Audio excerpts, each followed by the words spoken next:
Léame el quinto. Debemos conocer el producto que ofrecemos. Habla fuerte. Debemos conocer el producto que ofrecemos. Sí, o sea, léete todo eso. Debemos saber La Biblia. Debemos saber la Biblia. La gente nos va a preguntar. Dios tener una experiencia personal con Él cada día. Tener comunión con Él. Su palabra debemos conocerla, conocer la Biblia. Estudiarla ahí. Escudriñarla. Y las doctrinas. ¿Está bien? ¿Están de acuerdo con eso? ¿Le podemos hablar a una persona si no sabemos nada de la Biblia? No. Le podríamos hablar. ¿Saben cuándo? Por ejemplo, él le puede hablar a una persona. ¿Sabes mucho de la Biblia vos? Quizás no. Hace poquito que venís. Él le puede hablar a una persona sin conocer la Biblia.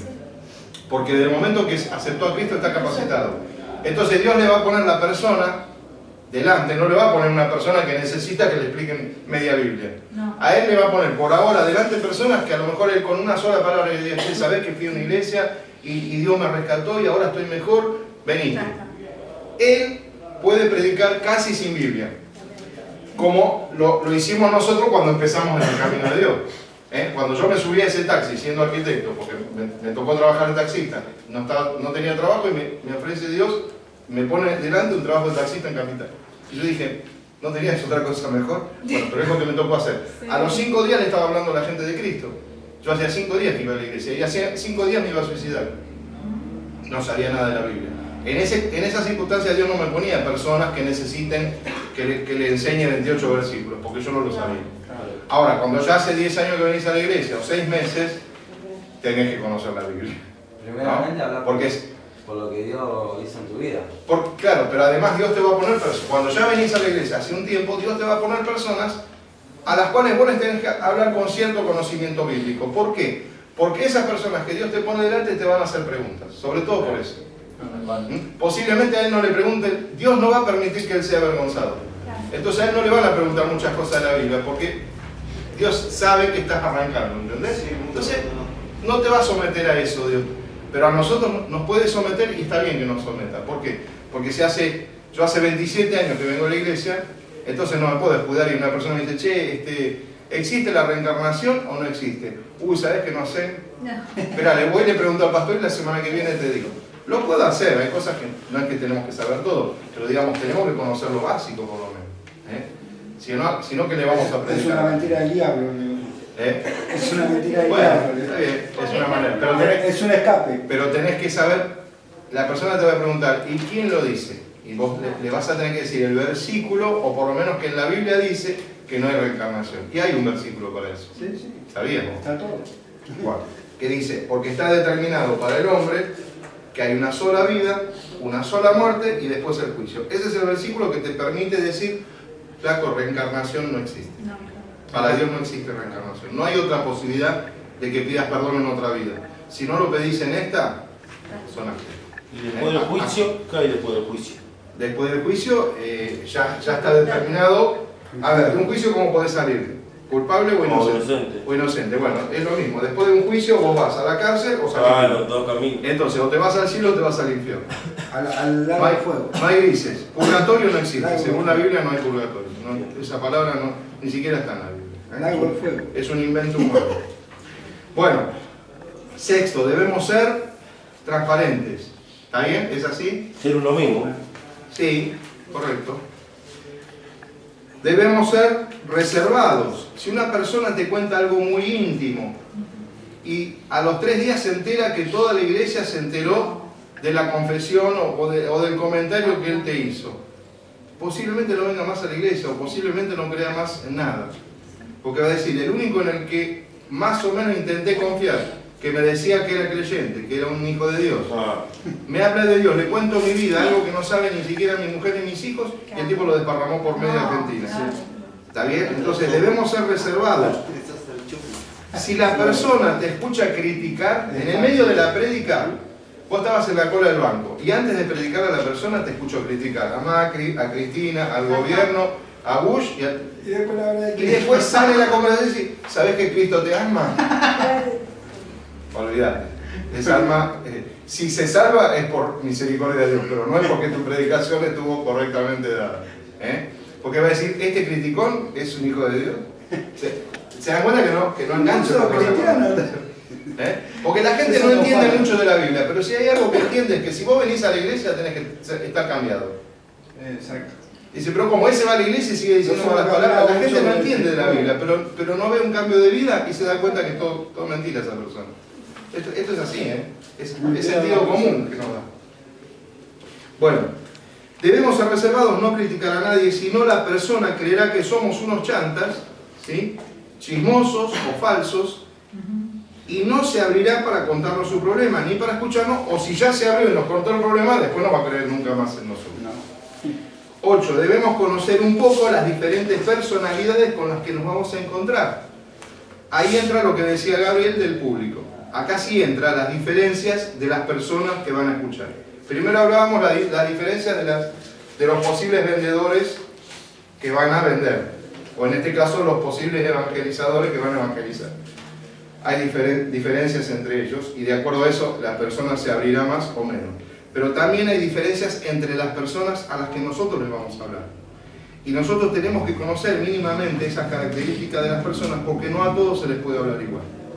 Vos sos una persona melancólica, depresiva, no le podés ir con el versículo que dice que te vas a ir al infierno porque lo único que le faltaba a esa persona para empujarla a la vía del tren era el versículo que vos le dijiste.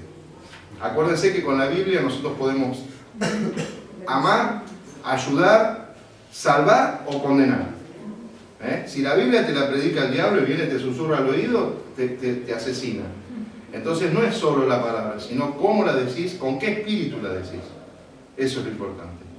El diablo sabe mucho de eso. Por eso, el diablo es erudito en la Biblia y sabe más que, a nivel conocimiento de texto, se lo sabe más que nosotros. Bueno,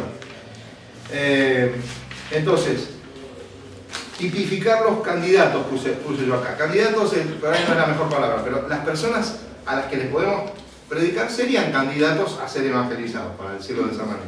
Entonces, no todos son iguales, no todos les podemos hablar igual, tenemos que tener algo que se llama tacto espiritual. Nosotros a nivel humano tenemos algo que se llama tacto natural.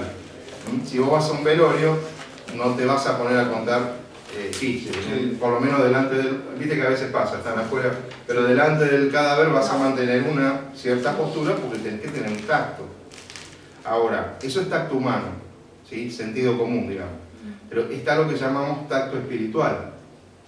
Darse cuenta, para eso hay que estar en sintonía con el Espíritu Santo y decir, bueno, esto tengo que decir, esto no tengo que decir. ¿A esta persona conviene que le hable así o no conviene? El Espíritu Santo, si vos estás atento, si estás en oración y intentás escuchar la voz de Dios, te va a decir, basta, no hables más, o bueno, decirle tal cosa, eso lo vas a sentir en tu corazón. Bueno, yo acá puse dar el ejemplo de la tana de mi testimonio. Si hablo con un italiano lo suavizo, lo quiero explicar porque si no, no se entiende nada. Cuando yo cuento un poco mi testimonio, hay un punto donde la mamá de un amigo muy íntimo mío, muy de toda la vida, me dio una posibilidad de ayuda muy grande. Cuando yo tuve mi primer fracaso de pareja y quedé solo y quedé deprimido, yo estaba terminando mi facultad y en un momento este amigo me dice, venite unos días a casa, ya te armamos un lugar, hablé con mis padres, porque acá donde estás viviendo solo tengo miedo que hagas una macana. Y yo te quiero ayudar, a partir de ahora soy tu hermano, no solo tu amigo. Y me fui un mes, estuve asilado en la casa de mi amigo. ¿No? Él era soltero, corrieron a la hermana al dormitorio de él, y la mamá venía los domingos, la señora italiana, entonces yo hago un poco la imitación de la señora con cariño, ¿no? Me decía, Oscarcito, me tocaba el brazo, me despertaba a las 10 del domingo. ¿Cuál es el menú que querés hoy? Yo le decía, yo estoy de regalo acá, Antonella, por favor, hagamos lo que usted quiera, no sé, un mate para mí está bien. Mano, querés fettuccini, querés ravioles, querés... Ese día era pasta y yo tenía que elegir. Bueno, está bien, hagamos esto, decía yo. Pero yo me sentía, viste, mal, porque digo, ¿cómo puede ser que yo tenga que elegir el menú si yo estoy de regalo acá? Bueno, entonces, si yo eso lo cuento y estoy con una persona italiana, por ahí no hago esa pequeña imitación de cómo habla un italiano, ¿entendés? Por tacto espiritual, lo cuento como una persona cualquiera, no italiana, ¿entendés? Porque a lo mejor le molesta o le puede herir y dice, ¿por qué me hablas así? ¿Se entiende? Entonces va a haber circunstancias en las que a una persona ustedes le pueden decir una cosa y a otra no, porque por ahí no conviene. Eso el mismo Espíritu Santo te lo va a hacer entender. Bueno, seguimos. Entonces acá vamos un poquito a algunas características. Estas no son todas las características, pero sí algunas características de personas. Por ejemplo, ¿cuántos conocen gente que son sabelotodos o soberbios? Todo el mundo, creo. ¿Todo el mundo conoce? Sí. Yo conozco. Bueno, habría como una indicación muy genérica. Esto tómenlo como algo genérico, ¿eh? No es una ley, no está en la Biblia que tenga que ser así. Y acá está la guía del Espíritu Santo antes de lo que yo puse en este papel. Pero si no saben más o menos cómo manejarse, es una guía posible esta. ¿Está bien? El sabelotodo soberbio, si vos le hablás con la gracia, ustedes saben que hay dos maneras o dos mensajes que podemos darle a la gente. La ley o la gracia. La ley es lo que había en el Antiguo Testamento. Algo de la Biblia vamos a hablar hoy y es bueno que vos ya lo vayas visualizando.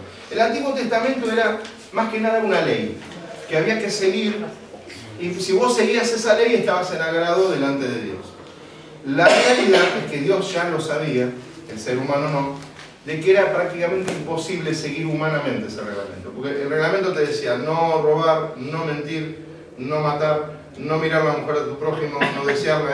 Y bueno, el ser humano, como es pecador por naturaleza, ¿sí? Porque venimos de una situación de caída en pecado de toda la raza humana, normalmente no puede hacer todo lo que dice la ley.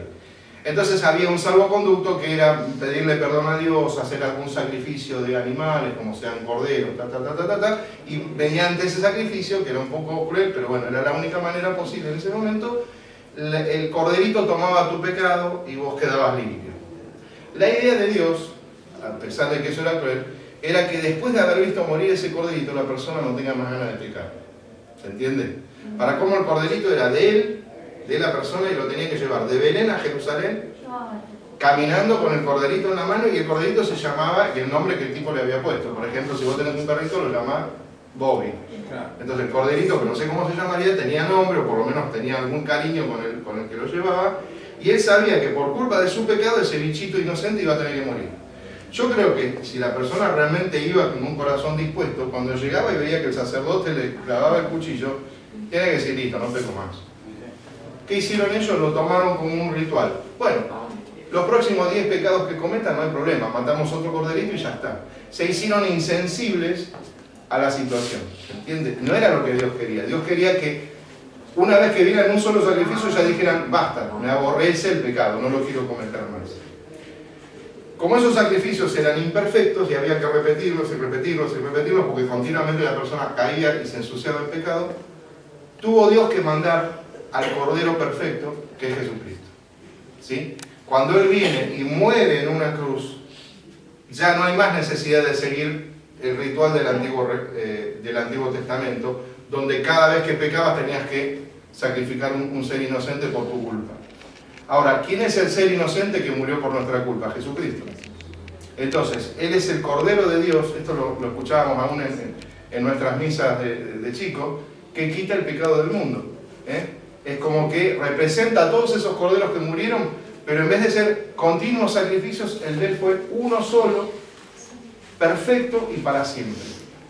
Tal es así que en el año 2016 el sacrificio de Cristo es perfecto y suficiente para que vos seas limpio y te agarres de Dios y digas tengo vida eterna y tengo una solución para mi vida.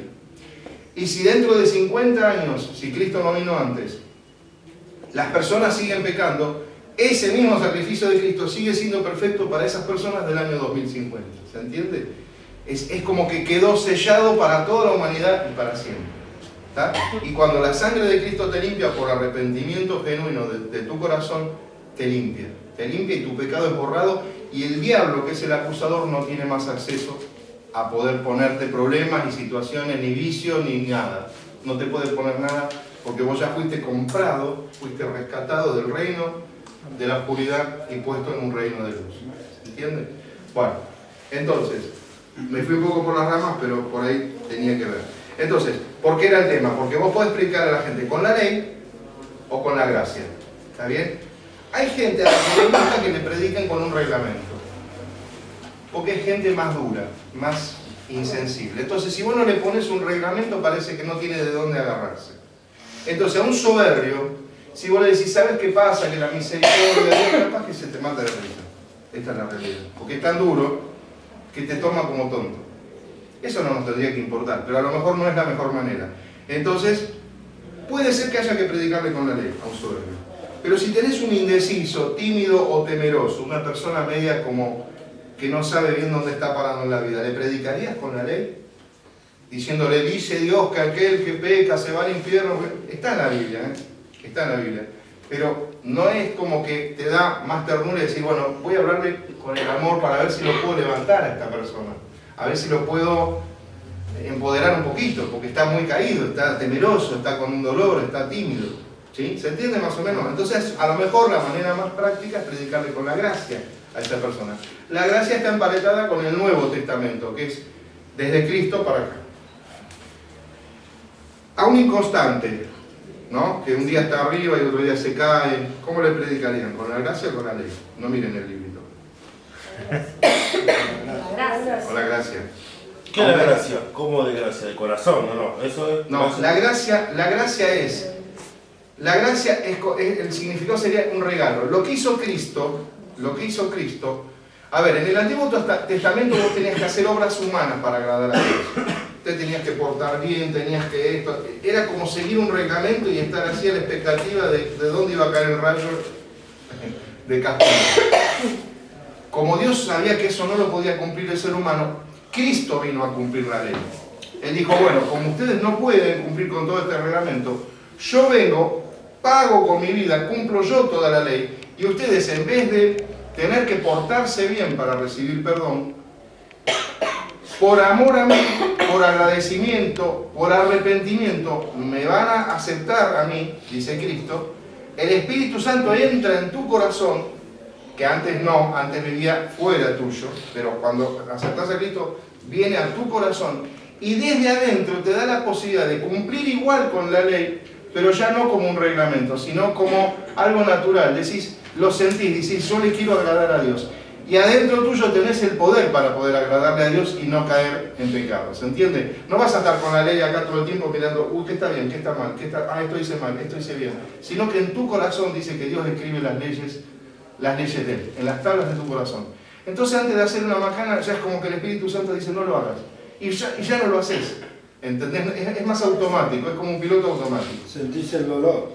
Exacto, sentís el dolor por el otro, sentís misericordia. Si antes sentías un corazón de piedra, dice que Dios te lo transforma en un corazón de carne. Entonces te volvés una persona sensible y sensible a la voz de Dios. Entonces ya no necesitas un reglamento. A ver, vos para amar a... ¿Vos sos casado?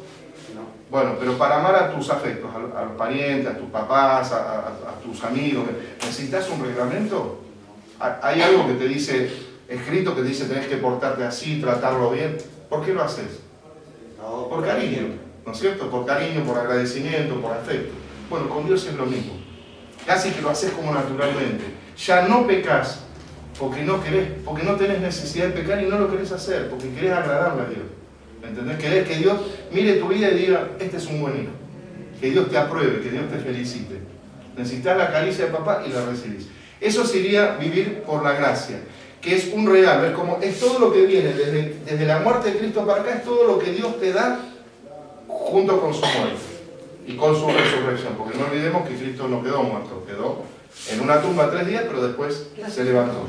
Entonces, esa especie de victoria, ¿no? Esa victoria que Él te da, y el tenerlo a Dios en tu corazón, lo que te da es la posibilidad de vivir como si fuera un regalo. La vida que vas viviendo y los momentos que vas viviendo son todos un regalo de Dios. Eso es vivir por la gracia. ¿Se entiende? Ya no es un reglamento que tenés que seguir obligado. En realidad la ley, la gente la tenía que seguir obligada. Por la gracia vos no haces las cosas por obligación, las haces por amor. ¿Se entiende la diferencia? En la ley yo hago por obligación las cosas. Y capaz que no me gusta y no estoy de acuerdo. Pero como sé que puede venir un castigo, estoy obligado a hacerlo. ¿Sí? En cambio, por la gracia lo hago por amor a Dios. Listo, no tengo que pecar porque a Dios no le gusta el pecado y yo lo amo a Dios. Ya está. Es más sencillo. Ya no tenés que llevar una mochila arriba del hombro. Bueno, a un vengativo, ¿cómo le hablarían? ¿Con la gracia o con la ley? Vengativo. Vengativo. ¿Cómo vengativo? ¿Que te hizo algo? No, vos conoces a una persona y te das cuenta que es vengativa porque ves que tuvo una... Habla de uno, habla del otro. Si vos le tenés que predicar, ¿cómo le predicas? ¿Con la gracia o con la ley? Y siendo yo mismo diría eso. Con la ley. Con la ley. Gracias. Le tenés que hacer entender al vengativo, como todo delincuente, digamos, si lo mirás como todo delincuente espiritual, que hay una consecuencia por lo que uno hace mal. Eso sería predicar con la ley. Hacerle entender, mira, vos podés hacer lo malo, pero tiene una consecuencia. Eso sería predicar con la ley, ¿se entiende? Y con la gracia. Y con la gracia es hacerle entender que hay un regalo de Dios por el cual uno puede cambiar, mejorar, tener amor si no lo tiene. Ah, entonces usarían los dos métodos, los dos, un poquito cada uno. Son dos métodos, pero ya te digo, no los tienen que tomar como tajantes. Sería como una guía esto. Si hay una persona que se les cruza y no saben cómo hablarle, por ahí esto puede servir de guía. Pero por ahí el Espíritu Santo te dice, no, a este abrazalo. Y capaz que era un negativo. Listo, es el Espíritu Santo el que manda. ¿Se entiende? Esto es una guía muy genérica. Bueno, ¿y al depresivo cómo le hablarían? ¿Con la ley le hablarían? Por eso te digo, falta que lo empuje bajo el tren. Pobre tipo. Bueno, y no quiere decir que no sea pecador, él es pecador, pero primero capaz que necesita ser amado, considerado. El depresivo en general tiene baja autoestima. Entonces una vez que reciba el amor de Dios va a entender, el mismo Espíritu Santo le va a hacer entender que hay cosas, que hay pecado en su vida, que hay odio, que hay rencor, y lo va a ir sacando. Pero la mejor manera no es tirarle alcohol a una herida. En ese caso, a un depresivo vos le hablas con la ley y es como tirarle alcohol en la herida, tipo, ¿entendés? No lo va a poder resistir en un primer momento. Después se va a enterar, porque tiene que conocer la Biblia y tiene que saber que es pecador y que sin arrepentimiento no hay vida eterna. Pero digamos, todo tiene un grado y tiene un tiempo. A veces no es lo bueno decírselo de entrada. Tratarlo como un recién nacido. Exacto, como un bebé. Bueno, tema 4. ¿Qué hora tenemos? 9:30. Falta media hora. Bueno. Algunas tácticas efectivas. A medida que yo fui hablando con personas, cuando yo me pongo a hablar, por ahí voy en una casa, ¿viste? He tenido distintos trabajos, pero uno de los trabajos que tengo ahora es que soy inspector de una municipalidad. Me toca ir a ver casos de denuncias de un vecino con otro, qué sé yo, y a veces te tenés que sentar en una mesa y hacerle entender por qué el vecino lo está denunciando, que tampoco el vecino no es tan mala persona, pero lo que pasa es que él infringió algún reglamento municipal y construyó sin permiso, entonces tiene que ponerse al día con un plano. Y a veces sale una charla y terminamos hablando 5 minutitos de Dios. Y a veces sobre una mesa le digo, tiene un objeto de papel, y hago algún dibujito. Me ha pasado con mucha gente. Y me di cuenta que los dibujos son bastante útiles, a veces para hacer entender cosas a las personas complicadas de una manera sencilla. Si a ustedes les sirve esto, tómenlo. No tienen que obligadamente hacerle dibujitos a las personas que les predican. Pero si les sirve, es una manera, por lo menos a mí Dios me dio esta, en la que le podemos hacer entender cosas muy espirituales, muy profundas de una manera que parece muy infantil. Pero van a ver que tiene una profundidad. Una de las cosas que aprendí es que lo que entra por los ojos se retiene entre un 80 y 85%. Lo que entra por los oídos se retiene apenas un 15%. La vista tiene una capacidad de incorporación de datos muy grande en el ser humano. Entonces, lo que la persona, ese pequeño dibujito que vos le hiciste, le va a quedar mucho más en la mente que si le hablaste media hora. Se va a acordar del dibujito. Me ha pasado con gente de volver al año, dice, me acuerdo del dibujito de la hormiguita. Y vos decís, ¿cómo puede ser? Porque era un dibujo. Bueno, entonces Dios me fue dando ejemplos. ¿Viste cómo hacía Jesús que Dios le daba parábolas? Bueno, estos no son ni parábolas ni nada que se compare, pero digo, a mí me da pequeños ejemplos que se me ocurren en el momento y algunos de esos los fui tomando porque me parecieron útiles, por lo menos para mi manera de hablarle a la gente. Entonces dice, el 85% de lo que se ve se retiene o recuerda. Usar películas, dibujos, cuadros sinópticos, de acuerdo a lo que me permita cada caso, el tiempo o las circunstancias. Apenas el 15% de lo que se escucha se retiene o recuerda. Por lo tanto, es muy efectivo el uso de pequeños gráficos o dibujos conceptuales sencillos que ayudan a fijar conceptos o ideas. Yo tengo algunos míos o muletillas que les quiero compartir, pero por si les sirve para ir practicando y perdiendo el miedo al desafío de hablarle a la gente sobre Cristo. Ejemplo de la hormiguita. Ahí lo ven. Mostrarle ahí un poquito a tu compañero el dibujito. Ahí lo tomo. ¿Sale ahí? ¿Sale bien? Ahí.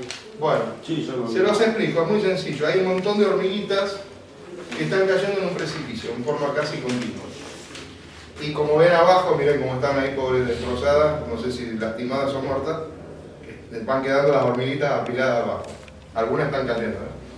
Bueno, y el tipo, mirá la cara del tipo, ¿no? Está con los ojos desorbitados y dice bla, bla, bla, bla. El tipo les intenta, supongamos, un ejemplo que no es real, digamos, pero es como que les quisiera ayudar. Supongamos que ese tipo les quisiera ayudar. Entonces, él les está diciendo y dice bla, bla, bla.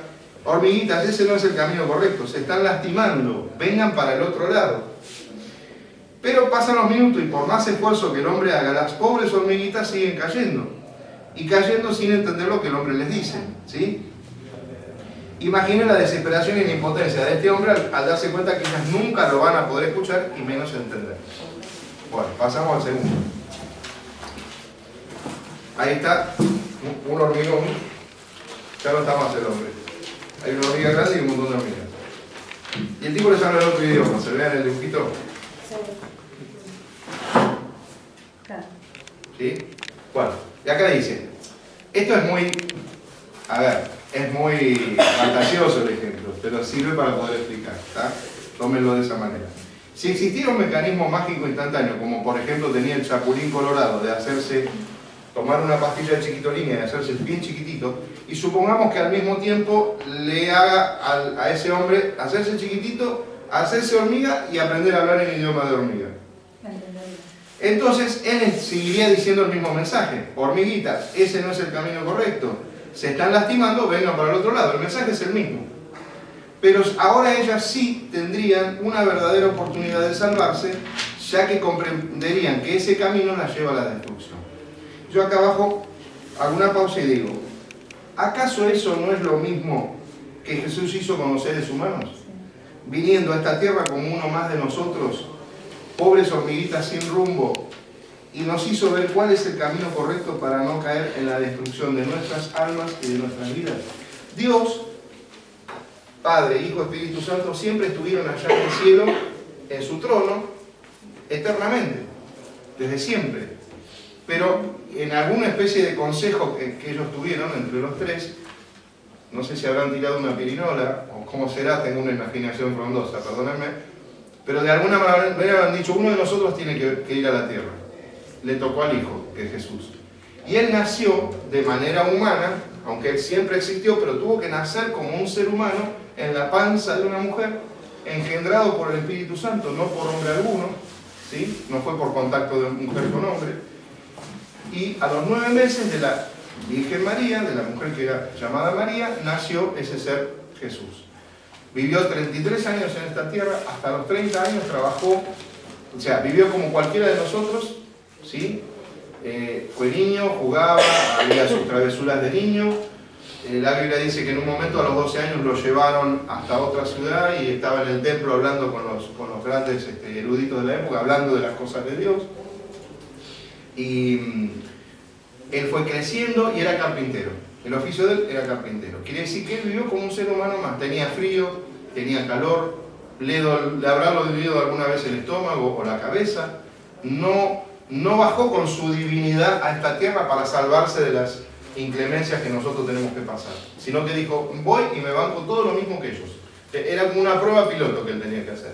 Venir a sufrir las mismas cosas y pasar las mismas necesidades que pasamos nosotros. A la hora de comer tendría hambre, ¿sí?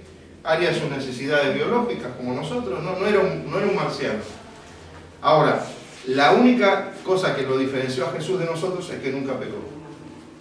Por eso él pudo hacer lo que hizo. Pero solamente lo hizo no con su divinidad, no usó su poder de Dios para decir, como soy Dios no peco, tengo el poder de no pecar. Se despojó de ese poder por 33 años, de ese poder que tenía de ser Dios mismo, y como ser humano, arrodillado y en oración y en comunión con el Espíritu Santo, él iba recibiendo día a día el poder para resistir el pecado y para poder predicarle a la gente. Quiere decir que lo mismo que hizo él, y la Biblia dice, aún cosas mayores nosotros podremos hacer. No podemos caer en ese pensamiento que el diablo nos puede inventar que, claro, para Jesús era fácil porque él era Dios. Eso es una mentira del diablo. Él era Dios, pero cuando se despojó de toda su autoridad, no de su autoridad, sino de su potestad, de su gloria allá en el cielo, vino a esta tierra como un ser humano más. Y entonces las tentaciones, y de hecho están las tentaciones que el diablo trajo sobre su vida, él las tuvo que enfrentar. Y él podría haber caído en pecado. ¿Cómo la resistió? Orando, clamando, en comunión con Dios. ¿Cómo tenemos que hacer nosotros? Tuvo que estudiar todas las leyes, todo. Estudió la ley judía, digamos, todo el Antiguo Testamento, él se sabía los salmos, en un momento lo hacen pasar en su propia ciudad, ¿no? Donde él nació, a leer un rollo del libro donde decía: el Espíritu del Señor está sobre mí, he venido a dar libertad a los cautivos, ¿verdad? O sea, él hizo todo lo que tenía que hacer. Como hijo fue un buen hijo, obediente, lo mismo que podemos hacer nosotros. Y si él hizo milagros, nosotros podemos hacer milagros. No es porque él era Jesús y era Dios, entonces como era Dios, sanaba a toda la gente. De hecho, no sanó a toda la gente. Porque los que lo tentaban para que hiciera milagros como si fuera, a ver, mostrame tu poder, a eso no les hizo ningún milagro, porque era soberbia lo que ellos tenían. Entonces dijo: a ustedes no les voy a hacer ningún milagro. ¿Entienden? O sea, él lo hacía por amor. Y si sanaba a una mujer de flujo de sangre que había estado 2 años enferma, porque dijo: no quiero que esta mujer sufra más. Y si resucitó al hijo de la viuda de Naín, fue porque la mujer estaba tan compungida y había perdido casi su único afecto en la vida. Y él dijo: levántate, y lo levantó de ese féretro que iba viajando.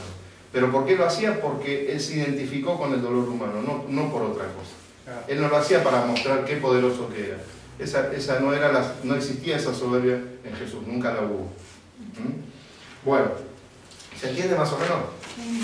Entonces, cuando él viene a esta tierra, usando el ejemplo de la hormiguita, es como que desde allá arriba parecería que a Dios no lo entendíamos. Con la ley solo que Dios nos dio, hagan esto, van a tener bendición si hacen esto y es malo, van a tener maldición. Parece que con eso no nos alcanzaba, seguíamos pecando, los seres humanos, la humanidad. Entonces dijo: bueno, como este método no alcanza, tengo que ir yo mismo, sacrificar yo mismo, ir a la tierra, nacer como un ser humano, vivir las mismas cosas que ellos y peor que ellos, porque a ninguno de nosotros nos crucificaron en una cruz. Podemos decir que hemos sufrido mucho en la vida, todos nosotros tenemos algún dolor, pero que te claven en una cruz los pies, las manos con clavos, que te azoten de la manera que no hemos visto en la película y quizás fue peor en la realidad, eso no lo tuvimos que pasar nosotros. Es como si a nosotros nos correspondería, por ser pecadores, una especie de